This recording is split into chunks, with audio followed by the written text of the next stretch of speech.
నోరు శుభ్రంగా లేకపోవడం వల్ల ఈ క్యాన్సర్ అనేది వస్తుందా? నోటి శుభ్రత అనేది మనకు వేరియస్ థింగ్స్ రిలేటెడ్ ఉంటుంది. ఫస్ట్ పాయింట్ ఏంటంటే ఈ 3 రీజన్స్ అనేటివి మేజర్ మ్యామ్. పన్ను పుచ్చిపోయింది, ఒకవేళ ట్రీట్మెంట్ చేయించుకోలేదు, ఆ ట్రీట్మెంట్ అప్పటికి ఏం కాదు, కానీ అది క్యాన్సర్గా టర్న్ అప్ అయ్యే ఛాన్స్ ఉంటుంది. ఓరల్ హెల్త్ని ఎలా డిఫైన్ చేస్తారండి? Oral health is the total gateway of total body health అనేది. దాంట్లో కూడా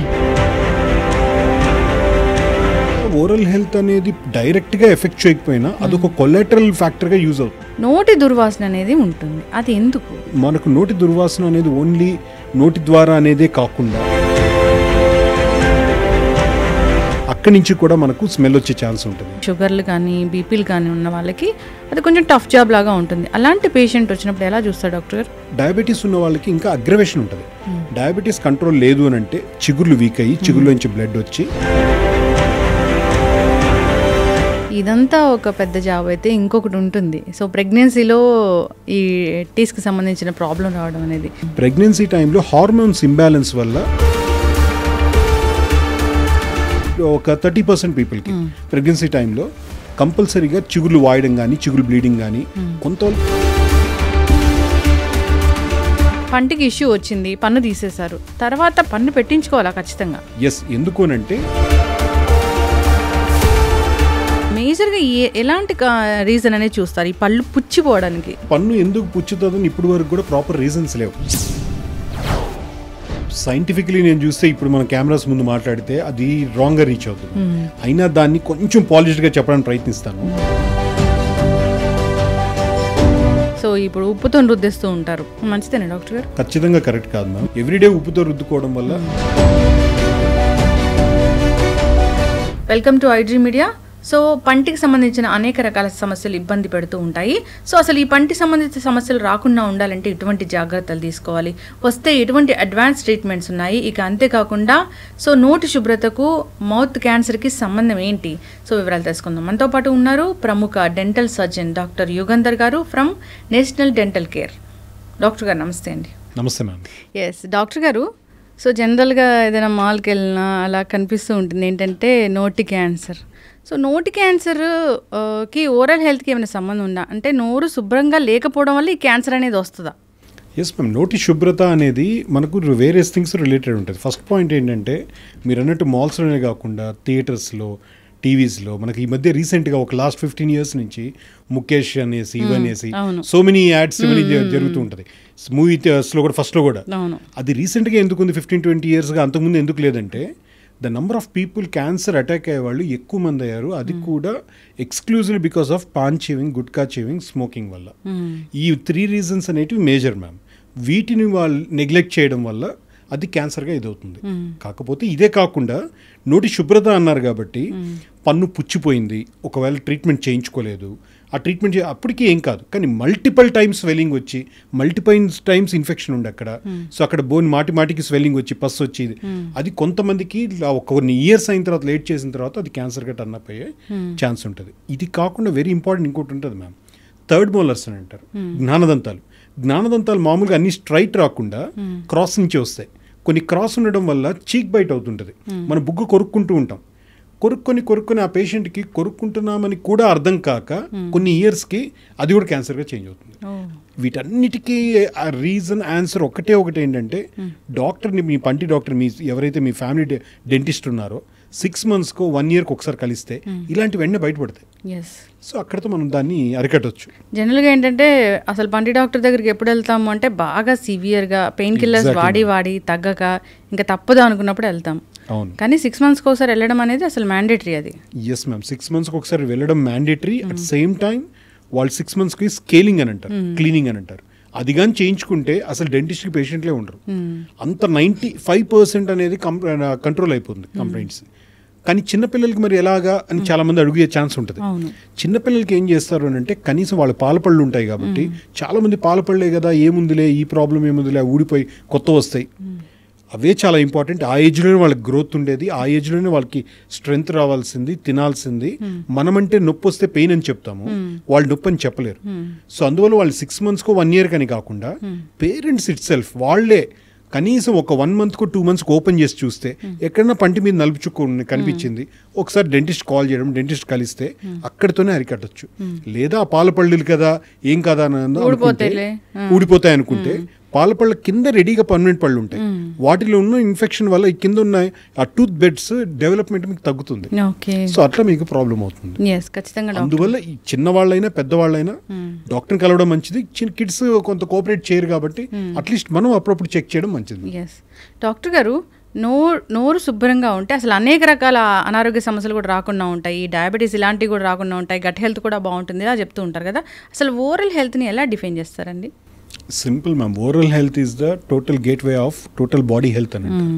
నోటిని శుభ్రంగా ఉంచుకుంటే టోటల్ అంటే దాంట్లో కూడా ఇప్పుడు మనం ఇప్పుడే డిస్కస్ చేసినట్టు 6 months డెంటిస్ట్ని కలిస్తే ఏ కంప్లైంట్స్ ఉండవు. ఏది కూడా ఓరల్ హెల్త్ అనేది డైరెక్ట్గా ఎఫెక్ట్ చేయకపోయినా అదొక కొలాటరల్ ఫ్యాక్టర్గా యూజ్ అవుతుంది. సో మీకు ఇక్కడ ఏదైతే చిగుర్లకు సంబంధించి కానీ పళ్ళకు సంబంధించి కానీ ఇన్ఫెక్షన్స్ ఉన్నప్పుడు దాంట్లో ఉన్న బ్యాక్టీరియా వల్ల గుండెకి జబ్బులు వచ్చే ఛాన్స్ ఉంటుంది. సో దానివల్ల వచ్చే అంటే రెగ్యులర్గా మనకి ఏదైతే గమ్స్ ఉంటాయి, చిగుర్లు ఉంటాయి మ్యామ్, డయాబెటీస్కి అది ఒక సూచిక కూడా. అంటే మీరు ఒకవేళ చిగుర్లు ఎక్కువ వాస్తున్నా, చిగుర్ల నుంచి బ్లీడింగ్ వస్తున్నా, అప్పుడు యాక్చువల్లీ డయాబెటీస్ ఒకసారి ఉందా లేదా అని చెక్ చేసుకురామంటాం. సో అందువల్ల వీటన్నిటికీ ఇంటర్లింక్డ్ అనమాట. సో వీటికి ప్రాపర్గా స్కేలింగ్ అనే ప్రొసీజర్ ద్వారా గార్గాన్ క్లీన్ చేయించుకుంటే, ప్రతిరోజు తిన్నది పుక్లి చూస్తూ ఉంటే, రాత్రిపూట పడుకునే ముందు ఒకసారి బ్రష్ చేసుకుంటే అన్ని కంట్రోల్లో ఉంటాయి. That's it. ఓకే, 2 సార్లు బ్రష్ చేయడం అనేది కంపల్సరీ? Yes ma'am. జనరల్గా 2 times అని చెప్తే కనీసం ఒకసారి చేస్తారనే ఒక కాన్సెప్ట్ ఒకటైతే, కొన్ని కేసులకి కంపల్సరీ 2 times మస్ట్. ఇప్పుడు మెజారిటీ 90%, కానీ 2 times అనే దానికంటే ఎలా బ్రష్ చేసామనేది ఇంపార్టెంట్. కొంతమంది మేము 3 పూటలు చేస్తున్నాం మా పళ్ళు పుచ్చి అనేసి చాలా మంది పేషెంట్లు అడుగుతుంటారు. 3 పూటలు చేశారా 2 పూటలు చేశారా? మేము 15 నిమిషాలు చేస్తాం. 2 minutes చేయాలి. అన్ని పళ్ళకి టచ్ చేస్తున్నామా లేదా చెక్ చేసుకోవాలి. సో ప్రతి పన్నుని మనకు అన్ని సర్ఫేసెస్లో క్లీన్ చేసామా లేదా, దట్స్ ఇట్. 2 minutes కంటే ఎక్కువసేపు బ్రష్ చేయాల్సిన అవసరం లేదు. ఎస్, ఖచ్చితంగా డాక్టర్ గారు. చాలామంది చాలా క్లీన్గా ఈ బ్రషింగ్ చేసినా కానీ నోటి దుర్వాసన అనేది ఉంటుంది, అది ఎందుకు? చాలా మంచి క్వశ్చన్ మ్యామ్. ఇది most burning question. At same time బయట చెప్పుకోలేని ఒక ప్రాబ్లం ఇది. అంటే వస్తుంది, స్మెల్ వస్తుందంటే కనీసం కొంతమంది వైఫ్ వాళ్ళ హస్బెండ్ కూడా ఇన్ఫార్మ్ చేయరు, హస్బెండ్ వైఫ్ కూడా ఇన్ఫార్మ్ చేయరు. కానీ అది ఒక సోషల్ ప్రాబ్లం అది. సో దానికి వెరీ సింపుల్ ఏంటంటే మ్యామ్, మనకు నోటి దుర్వాసన అనేది ఓన్లీ నోటి ద్వారా అనేదే కాకుండా మామూలు కొంతమందికి లంగ్స్లో ఇన్ఫెక్షన్ ఉండడం వల్ల కూడా వస్తుంది. సో కొంతమందికి ఏంటంటే సైనసైటిస్ అని అంటారు. ఆ సైనసైటిస్ వల్ల కూడా మనకు మామూలు నెమ్ము చేరుకుంటే ఇక్కడ ఈ ఏరియాలో సైనస్ ఉంటుంది, అక్కడి నుంచి కూడా మనకు స్మెల్ వచ్చే ఛాన్స్ ఉంటుంది. ఇది కాకుండా థ్రోట్ ఇన్ఫెక్షన్ అంటారు. థ్రోట్ ఇన్ఫెక్షన్ మనకు ఎక్కడైతే థైరాయిడ్ ప్రాబ్లమ్స్ ఉన్నా కానీ థ్రోట్ ఇన్ఫెక్షన్స్ ఉన్నప్పుడు అక్కడి నుంచి కూడా స్మెల్ వస్తుంది. ఇంకొంతమందికి ప్రాపర్గా వాటర్ తాగకపోవడం, ప్రాపర్ కంటిన్యూస్ మనం ఒక ఫ్రీక్వెంట్గా కనీసం డైలీ ఒక 2 to 3 liters అనేది ఒక మినిమం బేసిక్ తీసుకోవాలి. అది తీసుకోకపోవడం వల్ల యాసిడ్స్ స్టొమక్లో చాలా ఎక్కువ రిలీజ్ అయ్యి వాటి వల్ల కూడా మీకు స్మెల్ వచ్చే ఛాన్స్ ఉంటుంది. సో వీటన్నిటికంటే కూడా ఎవరైనా స్మెల్ వస్తే ఫస్ట్ కలవాల్సింది డెంటిస్ట్ని. డెంటిస్ట్ని కలిసి డెంటిస్ట్ క్లీన్ చేసిన తర్వాత కూడా, స్కేలింగ్ అనే ప్రొసీజర్ చేసిన తర్వాత కూడా వాళ్ళకి స్మెల్ వస్తుందంటే ఇలాంటి సిస్టమిక్ కంప్లైంట్స్ మీద వాళ్ళు దాని మీద ధ్యాస చూపాలి.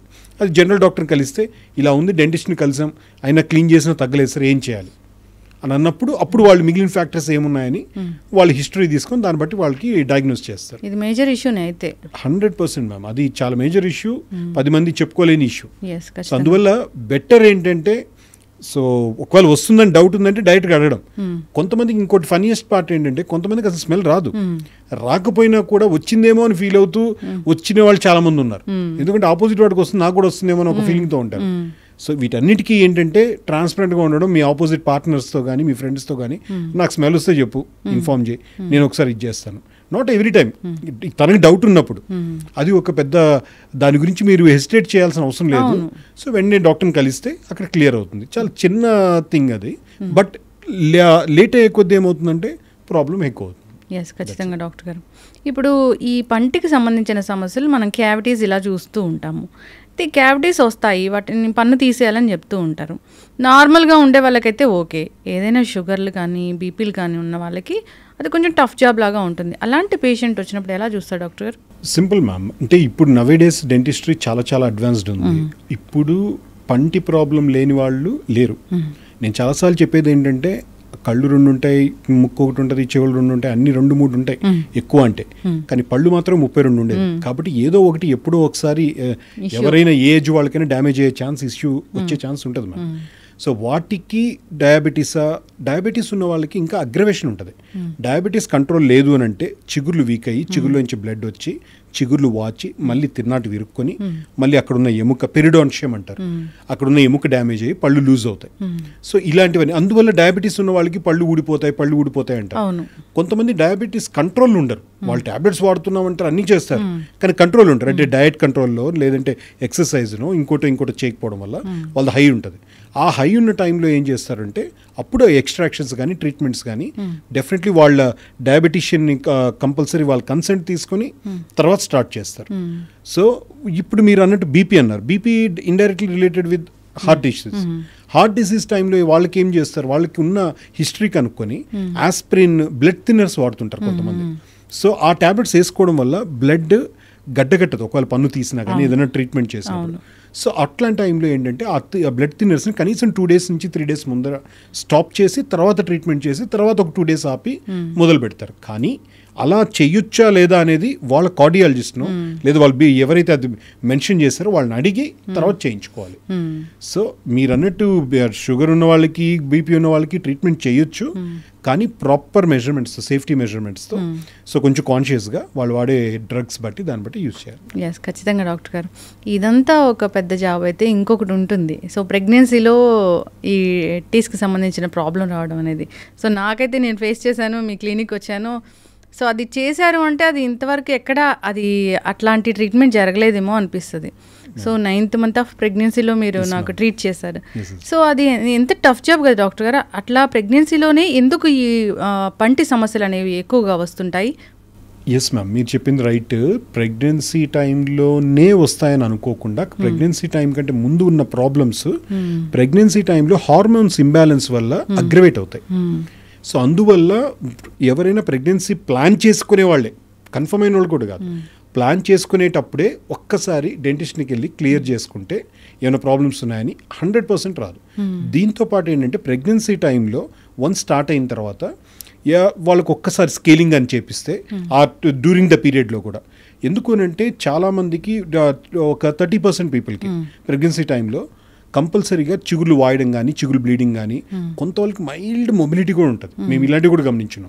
ఇవన్నీ ఏంటంటే హార్మోన్స్ ఇంబ్యాలెన్స్ వల్ల వన్స్ వాళ్ళకి డెలివరీ అయిపోయిన తర్వాత నార్మల్ స్టేజ్కి వచ్చే లోపల ప్రాపర్గా అన్ని మళ్ళీ గట్టిపడిపోతే నార్మల్ అవుతుంది. కానీ ఆ టైంలో వాళ్ళు బ్రషింగ్ కాడి నుంచి, ఫుడ్ కాడి నుంచి, వాళ్ళు ఏదైతే మౌత్ వాషెస్ వాడడం కాడి నుంచి వాళ్ళు డెంటిస్ట్ని అడిగి కానీ యూజ్ చేస్తే ప్రాబ్లం ఉండదు మ్యామ్.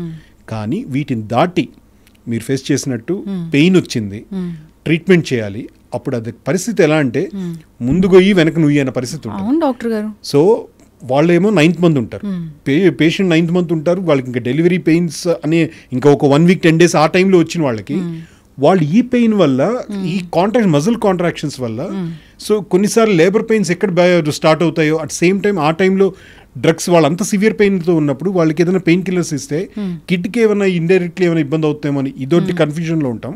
సో దీనికి ఏంటంటే వాళ్ళ గైనకాలజిస్ట్ ఒకసారి మాట్లాడుకుని అవసరమైతే ఇంకా ఆల్మోస్ట్ ఇంకా 10-20 daysలో బేబీ వస్తారు కాబట్టి పీడియాట్రిషియన్తో కూడా సలహా తీసుకొని ఏ ట్యాబ్లెట్స్ వాడాలి ఏది అని చెప్పి అది చేయాలి. కానీ ఇలాంటివన్నీ అవాయిడ్ చేయాలంటే వెరీ సింపుల్, బిఫోర్ ప్లానింగ్ ఆ టైంలోనే ఒక్కసారి డెంటిస్ట్ని కలిస్తే ప్రాబ్లం ఉండదు.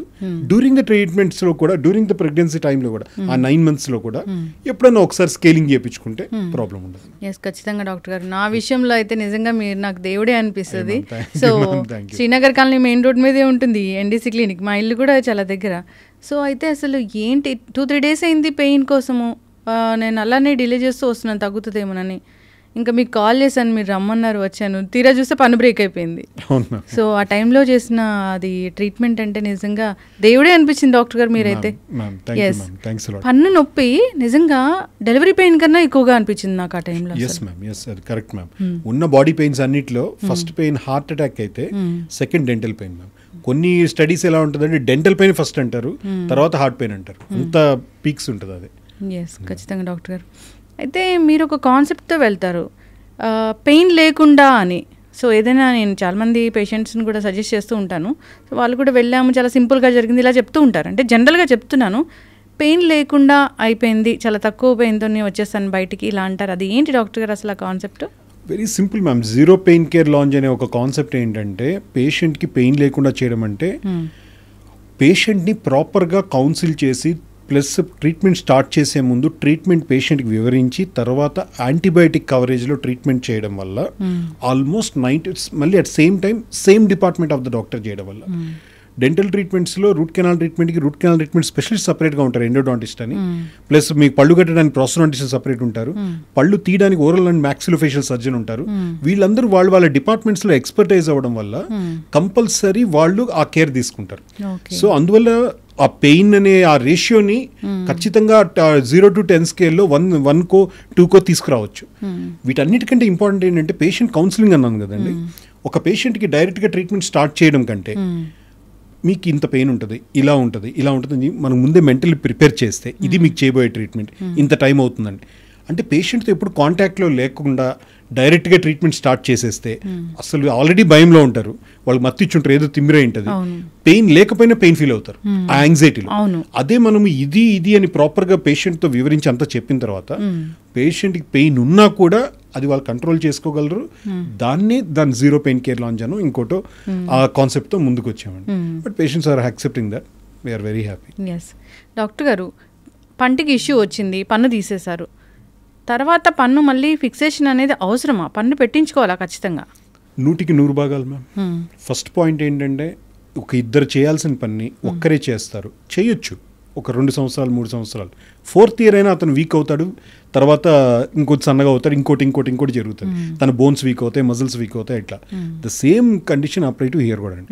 ముందర పళ్ళు నవ్వడానికి ఉపయోగపడతాయి, వెనక పళ్ళు నమలడానికి ఉపయోగపడతాయి, మధ్యలో పళ్ళు కొంచెం చీల్చడానికి ఉపయోగపడతాయి. వేటి వర్క్ 32 టీత్ అంటే అన్నీ ఒకే పని చేయవండి, ఒక్కొక్క పని ఒక్కొక్కటి చేస్తాయి.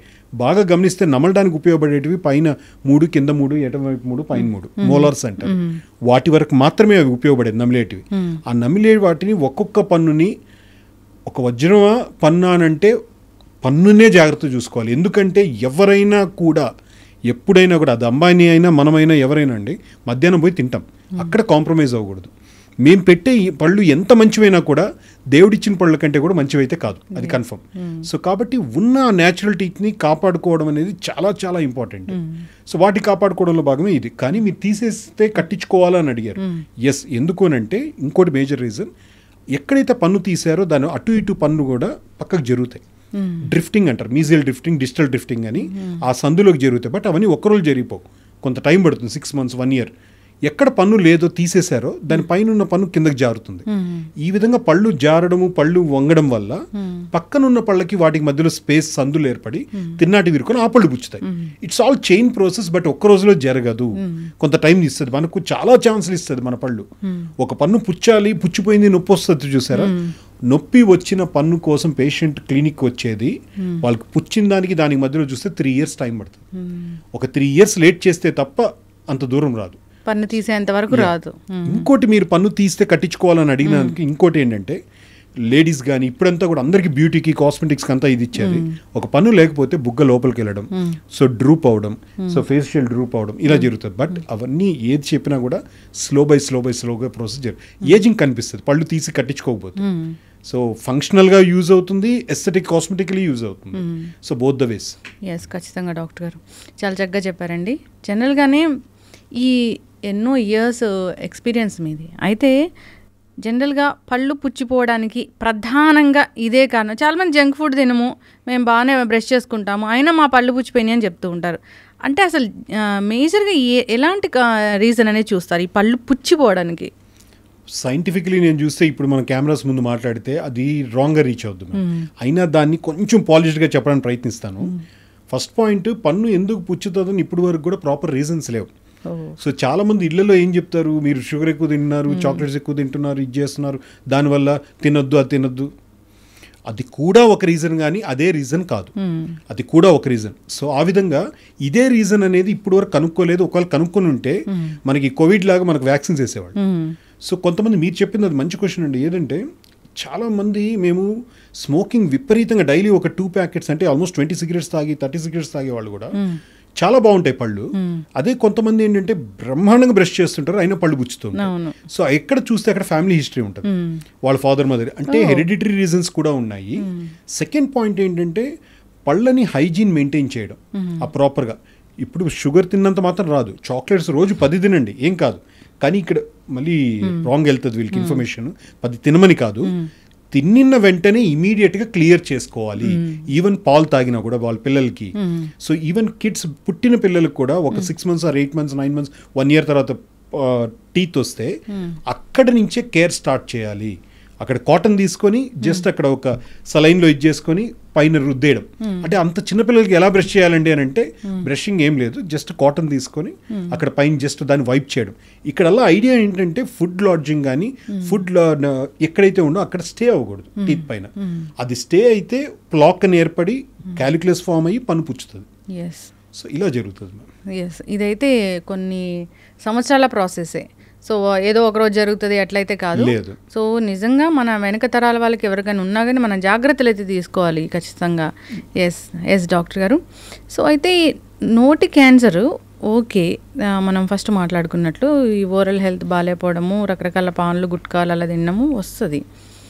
ఈ మధ్యకాలం నేను విన్నానంటే పంటి క్యాన్సర్, అది నోటి క్యాన్సరేనా? దానికి దీనికి ఏమైనా డిఫరెన్స్ ఉందా? మీరు ఆ రెండు ఒకటే మ్యామ్. పంటి క్యాన్సర్ అనేది సపరేట్గా ఉండదు, కానీ కొన్ని టీత్ ఎలా ఉంటుందంటే పన్ను మోలార్స్ ఏరియాలో కానీ ప్రీమోలార్స్ ఏరియాలో కానీ చాలా లాంగ్ బ్యాక్ ఇవన్నీ చాలా రేర్గా జరుగుతుంది. ఇన్ఫెక్షన్ స్ప్రెడ్ అయ్యి పెరియాపికల్ ఇన్ఫెక్షన్స్గా వెళ్ళి అక్కడ గ్రాన్యులోమా ఫామ్ అయ్యి సిస్ట్ గ్రాన్యులోమా కింద అవి ట్యూమర్స్ కింద కొంతమందికి ఎక్కడో చేంజ్ అవుతాయి. డెంటిజరస్ సిస్ట్ అని ఇట్లా అమెలోబ్లాస్టోమా అని ఇలాంటివి వాటిని నోటి క్యాన్సర్లుగా బయట పరిగణిస్తారు. సో అట్లా వాటిని కూడా అర్లీ స్టేజెస్లోనే కాపాడుకోవడానికి ఛాన్స్ ఉంది. అంటే పంటి క్యాన్సర్ అనేది ఒకటి ఉంది. ఎస్ మ్యామ్, పంటి క్యాన్సర్ అనేది ఉంది. ఏదైనా ట్రీట్మెంట్స్ లేట్ చేసినప్పుడు వాటికైతే అప్పుడు జరుగుతుంది. ఎస్ ఖచ్చితంగా డాక్టర్ గారు చాలా చక్కగా చెప్పారండి. నిజంగా ఇలాంటి ఈ స్మోక్ చేసే వాళ్ళు కానీ ఇలాంటి గుట్కా పాన్లు ఇలాంటివి తీసుకునే వాళ్ళు కానీ సో జాగ్రత్తగా ఉండాలని కోరుకుందాం డాక్టర్ గారు. సో పంటి క్యాన్సర్ వచ్చేంత వరకు, నోటి క్యాన్సర్ వచ్చేంత వరకు చూసి దాని తర్వాత ఈ మళ్ళీ ముఖేష్ లాగా ఇలాంటి యాడ్స్ ఇలాంటివి చూసి భయపడడం కన్నా జాగ్రత్తలు అయితే తీసుకోవాలని కోరుకుందామండి. జనరల్గా డెంటిస్ట్ దగ్గరికి ఎప్పుడు వెళ్తాము అంటే మీరు అన్నట్లుగా ఎప్పుడో పంటి నొప్పి వచ్చి దాన్ని తీవ్రతరమై తీసే టైంకి వెళ్తాము. నేను కూడా అట్లాగే మీ దగ్గర రావడం జరిగింది. సో జాగ్రత్తలు అయితే ఖచ్చితంగా తీసుకోవాలి. సో అసలు ఇలాంటి పంటికి సంబంధించిన సమస్యలే రాకూడదు, బాగుండాలి అన్నప్పుడు ప్రేక్షకులకి, చూసే ప్రేక్షకులకి ఏం చెప్తారండి ఒక మాట అంటే? ఇది సీక్రెట్ అనుకోండి లేదా ఓపెన్ సీక్రెట్ అనుకోండి, ఏదైనా అనుకోండి, very very very simple. 2 2s are 4 అనేది ఎంత ఈజీనో తెలియని వాళ్ళు ఎవరు ఉండరో. పళ్ళని డాక్టర్ని 6 monthsకి ఒకసారి డెంటిస్ట్ని కలిస్తే డాక్టర్ని కలిస్తే ఖర్చు అవుతుంది అనుకోవద్దు. డెంటిస్ట్ విషయంలో మాత్రం కలవకపోతే ఖర్చు అవుతుంది. ఖర్చు పెరగడమే కాకుండా కాంపౌండ్ ఇంట్రెస్ట్, చక్రవడ్డీ బారు వడ్డీలతో సహా ఇస్తారు. సో ఎవ్రీ 6 monthsకి పంటి డాక్టర్ని కలిసి క్లీన్ చేయించుకోవాలి. 16 to ఇంకా ఇయర్స్ ఏ ఏజ్ వాళ్ళైనా కూడా. సో వాళ్ళకి డౌట్స్ ఉన్నా కూడా, చిగురు నుంచి బ్లడ్ వచ్చినా కూడా, పళ్ళ మీద నలుపు చుక్కలు ఉన్నా కూడా వెంటనే మీ పంటి డాక్టర్ని కలిస్తే పంటి మీద నలుపు చుక్కున్న వెంటనే దాన్ని క్యాచ్ ఉందా లేదా చూసి, అంటే ప్రోబ్ అనే ఇన్స్ట్రుమెంట్ ద్వారా చెక్ చేసి అక్కడ అవసరమైతే సిమెంట్ పెట్టడం ఇలా చేస్తారు. అది చిగురు నుంచి బ్లీడింగ్ వస్తుంది అంటే అది ఎంతవరకు అక్కడ మనకు ప్రాబ్లం ఉంది, అది చిగుర్ల వరకే ఉందా లేదా బోన్ వరకు ఉందా, జింజవైటిసా పెరిడోంటైటిస్ అని ఇట్లాంటి కండిషన్స్ ఉంటాయి, లెవెన్స్ ఉంటాయి, వాటి లేదని చెక్ చేసి క్లోజ్ చేస్తారు. ఇది కాకుండా వెరీ ఇంపార్టెంట్, వీటిని స్టాప్ చేయాలంటే చిన్నప్పటి నుంచే స్టార్ట్ చేయడం. సో వాళ్ళకి ఆ నాలెడ్జ్ ఇవ్వడం. సో కిడ్స్కి వాళ్ళకి వాళ్ళ పేరెంట్స్ ప్రాపర్గా నాలెడ్జ్ క్రియేట్ చేయడం, నైట్ టైం బ్రష్ చేసుకొని పడుకోమని చెప్పడం. వాళ్ళు పిల్లలు కాకపోతే ఎవరు చాక్లెట్స్ తింటారు, పిల్లలు కాకపోతే ఎవరు ఐస్ క్రీమ్స్ తింటారు. అఫ్ కోర్స్ మనకంటే వాళ్ళు ఎంజాయ్ చేస్తారు, ఎంజాయ్ చేయనండి. ఆ టైంలో మనం చెప్పాల్సింది ఏంటంటే ప్రాపర్ గైడ్ ద్వారా ఇన్స్ట్రక్షన్స్ ఇవ్వడం. ఏంటంటే వాళ్ళు ఏం తిన్నా కూడా తాగినా కూడా ఒక్కసారి వాటర్ పుక్లిచ్చి మింగేయడమో ఊసేయడమో ఏదో ఒకటి చేసేస్తే అక్కడ మోస్ట్ ఆఫ్ ద రెసిడ్యూస్ అన్ని క్లియర్ అయిపోతాయి.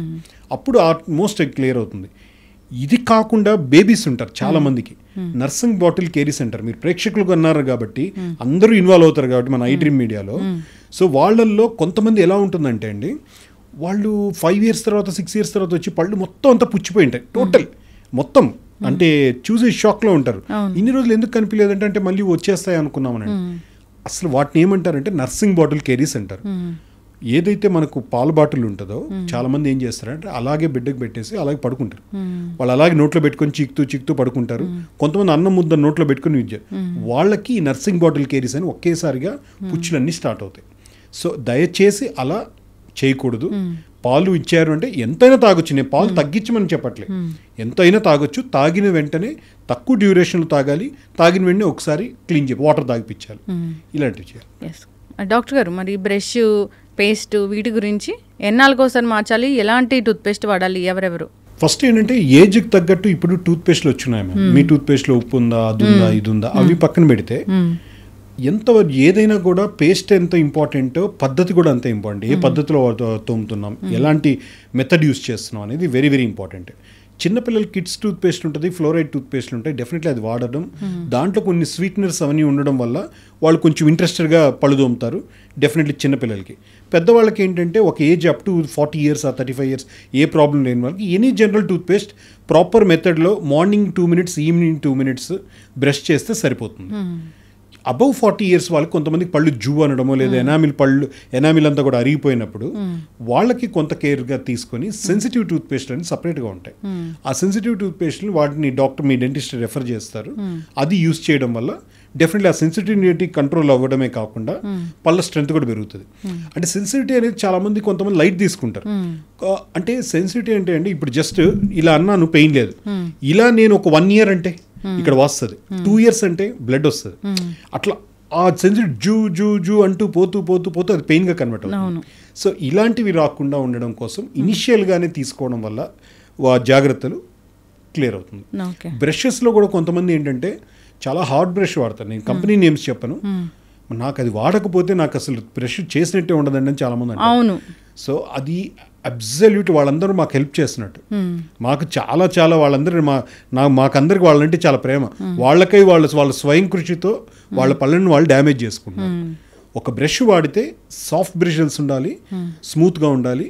ఒక బ్రష్ని కనీసం 3 months 2 to 3 months వాడాలి. వాడి పడేసే రోజు ఆ బ్రష్ మొదటి రోజు ఎలా ఉందో కానీ దాంట్లో ఒక 10 to 20% కంటే ఎక్కువ డ్యామేజ్ అయ్యకూడదు. అంతకంటే డ్యామేజ్ అయిందంటే గుర్తుపెట్టుకోవాల్సిన వాళ్ళ పళ్ళు డ్యామేజ్ అయినాయని అర్థం. సో ఒక బ్రష్, సో కొంతమంది సార్ నేను 15 days కంటే ఎక్కువ వాడను సార్ బ్రష్, 1 month కంతా ఆపేస్తాను. గొప్ప కాదండి, అది డ్యామేజ్, మీ టీత్ మీరు డ్యామేజ్ చేసుకుంటారు. అటు బ్రష్ డ్యామేజ్ అయిందంటే టీత్ పడైపోయినట్లే. ఇంకా అంతే ఒక 20% కంటే ఎక్కువ డ్యామేజ్ అవ్వకూడదు 3 months వాడిన తర్వాత. సో అది ఇంపార్టెంట్ మ్యామ్. ఎస్. అయితే మీ పేస్ట్లో ఉప్పు ఉందా అంటారు, క్లో ఆయిల్ ఇలాంటివి కూడా చెప్తూ ఉంటారు. అంటే మరి అవే డైరెక్ట్గా అప్లై చేస్తూ ఉంటారు చాలామంది. సో ఇప్పుడు ఉప్పుతో రుద్దేస్తూ ఉంటారు, మంచిదేనా డాక్టర్ గారు? ఖచ్చితంగా కరెక్ట్ కాదు మ్యామ్. అది దానివల్ల ఏదో ఎప్పుడో ఒకసారి ఓకే, కానీ ఎవ్రీడే ఉప్పుతో రుద్దుకోవడం వల్ల ఎనామిల్ దెబ్బతినడం, దానిపైన స్టెయిన్స్ ఏర్పడడం, వాటిపైన అసిడిక్ నేచర్తో ఉండడం వల్ల కంపల్సరీ ఖచ్చితంగా కరెక్ట్ కాదు. వాళ్ళు అంటే కొంతమందికి కొన్ని ఫ్లేవర్స్ బాగా యాక్సెప్టెన్స్ ఉంటుంది కాబట్టి అక్కడ మల్టిపల్గా ఇచ్చేస్తారు. కానీ దాంట్లో ఏదైనా కూడా వాళ్ళ ఇష్టం తగ్గట్టు టైము, పద్ధతి చాలా ఇంపార్టెంట్. ఏ బ్రష్ వాడుతున్నాము, ఏ పద్ధతిలో వాడుతున్నాము, ఎంతసేపు వాడుతున్నాం, ఈ 3 చాలా ఇంపార్టెంట్. ఎస్, ఖచ్చితంగా డాక్టర్ గారు చాలా చక్కగా చెప్పారండి. ఈ డెంటల్కి సంబంధించిన ఇష్యూస్ మీద సిరీసే కంటిన్యూ చేద్దాము. చాలా డౌట్స్ ఉన్నాయి. సో చిన్నపిల్లల విషయంలో కావచ్చు, పెద్దవాళ్ళ, చాలా ఏజ్డ్ పీపుల్ కూడా ఇలాంటి పంటి సమస్యలు చాలా ఎక్కువగా వస్తూ ఉంటాయి. సో అలాంటి వాళ్ళకి పళ్ళు పెట్టించాలా వద్దా, ఇలా చాలా డౌట్స్ ఉన్నాయి. సిరీస్ అనేది కంటిన్యూ చేద్దాము. సో చక్కటి ఇన్ఫర్మేషన్ డాక్టర్ గారు, ధన్యవాదాలండి. థ్యాంక్ యూ లక్ష్మి గారు. Thank you ma'am.